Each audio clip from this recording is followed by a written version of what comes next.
It's day 44 of door dashing our way to New York City. So far we've made over 3,700, which is crazy, and we're trying to get to 5k by April. We've already got an order, we gotta go. I've done better parking jobs. We are the quickest pro shoppers there is. We killed that.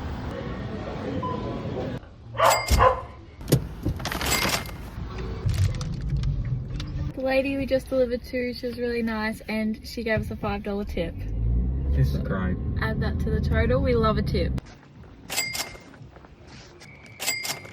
We just ended the dash. We made 122.62, so it was a good night. Yeah.